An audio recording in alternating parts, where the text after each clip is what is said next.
দেশ বদলায় পৃথিবী বদলায় এই স্লোগানে রাউজান সদর ইউনিয়নের পরিষদের আয়োজনে রাউজান উপজেলার প্রশাসনের তত্ত্বাবধানে স্থানীয় সরকার প্রকৌশল অধিদপ্তরের সহযোগিতায় নতুন বাংলাদেশ গড়ার লক্ষ্যে তারুণ্যের উৎসব ২০২৫ তারুণ্যের ভাবনায় আগামীর বাংলাদেশ শীর্ষক কর্মশালা অনুষ্ঠিত হয়েছে। বৃহস্পতিবার ৯ জানুয়ারি সকালে ইউনিয়ন পরিষদ প্রাঙ্গণে আয়োজিত অনুষ্ঠানে প্রধান অতিথি ছিলেন সাবেক ইউপি চেয়ারম্যান ফয়জুল ইসলাম চৌধুরী টিপু। প্রজন্ম যারা আসছে, এখানে ছাত্রছাত্রীরা আছে, তারাও একদিন হয়তো এই দেশের বিভিন্ন পর্যায়ের নেতৃত্বে আসবে, ভালো লেখাপড়া করে তারা সরকারি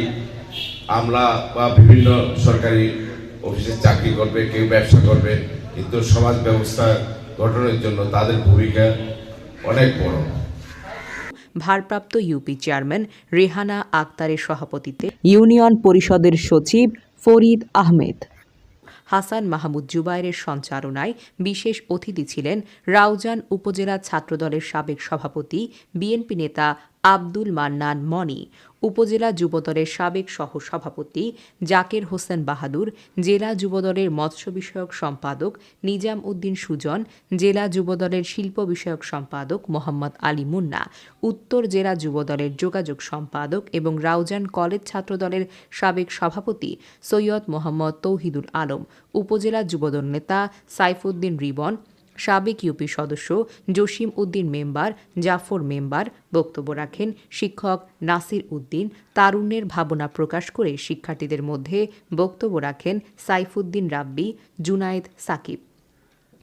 এ সময় উপস্থিত ছিলেন যুবদল নেতা শাহনওয়াজ, যুবদল নেতা ওসমান, যুবদল নেতা ফজল কাদের, যুবদল নেতা রিটন, তসলিম উদ্দিন, নাসির উদ্দিন, যুবদল নেতা মোহাম্মদ মাসুদ, মোহাম্মদ শাকিল, মোহাম্মদ হাশেম, মোহাম্মদ জামাল, মোহাম্মদ আলমগীর, নাসির উদ্দিন, শাহাবুদ্দিন, মোহাম্মদ সালাহ উদ্দিন। কর্মশালায় অংশগ্রহণকারীদের মধ্যে প্রথম স্থান অর্জন করেন কারি ডালিয়া, দ্বিতীয় স্থান কামিনী দল, তৃতীয় স্থানে রজনীগন্ধা দল, চতুর্থ স্থানে শাপলা দল, পঞ্চম স্থানে জবা দল, ষষ্ঠ স্থানে অপরাজিতা দলকে সম্মাননা স্মারক ক্রেস্ট প্রদান করেন অতিথিবৃন্দ।